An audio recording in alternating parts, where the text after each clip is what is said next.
Good morning student. आशा है आप लोग स्वस्थ और प्रसन्न होंगे। आज हम सेकंड सेमेस्टर का वर्क स्टार्ट कर रहे हैं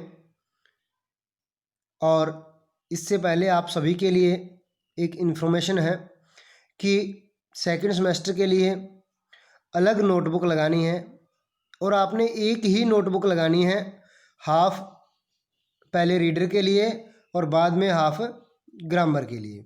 तो आइए फर्स्ट जो इसका लेसन है वो स्टार्ट करते हैं। लेसन का नाम है झांसी की रानी की समाधि पर। तो सभी जानते होंगे रानी लक्ष्मीबाई के बारे में। तो ये सुभद्रा कुमारी चौहान जी ने उनकी वीरता का वर्णन अपनी पंक्तियों में किया है। तो सबसे पहले है, इस समाधि में छिपी हुई है एक राख की ढेरी। कवित्री कहती है कि जो झांसी की रानी की समाधि है उसके अंदर कहता है कि एक राख की ढेरी इकट्ठी करके रखी हुई है, जलकर जिसने स्वतंत्रता की दिव्य आरती फेरी। और कहता है जिसने खुद जलकर स्वतंत्रता की जो अलौकिक, दिव्य का मतलब होता है अलौकिक आरती है, उसको फेरा है। यह समाधि, यह लघु समाधि है झांसी की रानी की। कहता है कि ये जो लघु का मतलब होता है छोटी सी, कहता है ये एक छोटी सी जो समाधि है वह झांसी की रानी लक्ष्मीबाई की है। अंतिम लीला सतली यही है लक्ष्मी मर्दानी की। और कहता है कि ये लक्ष्मीबाई जो मर्दों के समान युद्ध किया था उसने, उसकी अंतिम कार्यस्थली यही है। यहीं कहीं पर बिखर गई वह भगन विजय माला सी। और कहता है कि यहीं इसी स्थान के आसपास वह एक टूटी हुई विजय की माला के समान बिखर गई। उसके फूल यहाँ संचित है यह स्मृति शाला सी। और कहते हैं कि उनकी जो अस्थियां हैं वो इसी स्थान पर इकट्ठी करके रखी हुई हैं और वही उसकी याद का स्थान है। सहे वार पर वार अंत तक लड़ी वीर बालासी। और कहता है कि लक्ष्मीबाई ने अपने अंत समय तक लगातार शत्रुओं के वार सहे और वह बिल्कुल वीरों की एक वीरांगना की भांति लड़ी। आहुति सी गिर चढ़ी चिता पर चमक उठी ज्वाला सी। और कहता है कि लक्ष्मीबाई है जो स्वतंत्रता रूपी यज्ञ के अंदर एक आहुति के समान चिता पर चढ़ गई और एक ज्वाला के समान चमक उठी।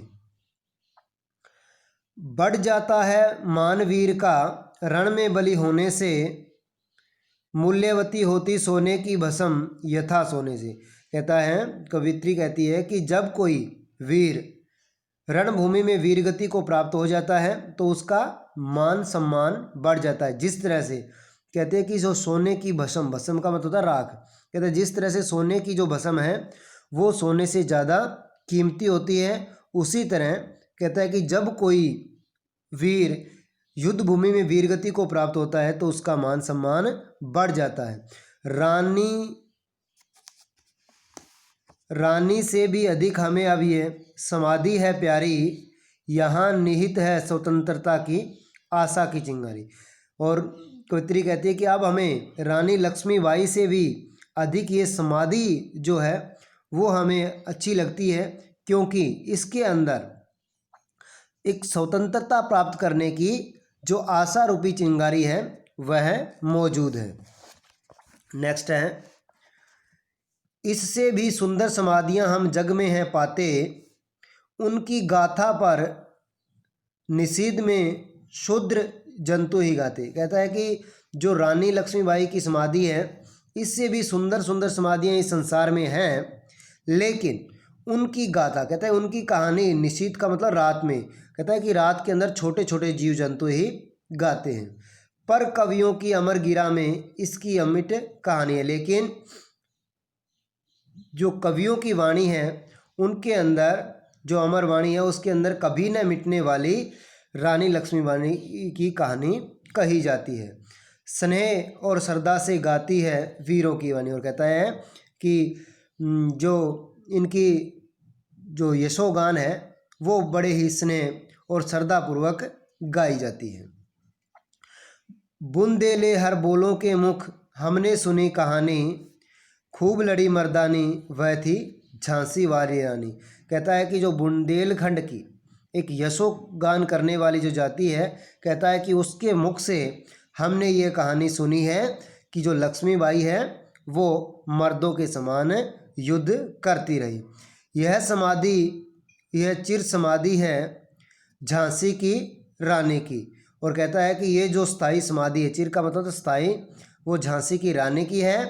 अंतिम लीला सतली यही है लक्ष्मी मर्दानी की, और कहता है कि ये उनकी अंतिम कार्य सतली है जहां उसने मर्दों के समान युद्ध किया। Thank you. आप सभी लोगों ने इसको अच्छे से रीड करना है।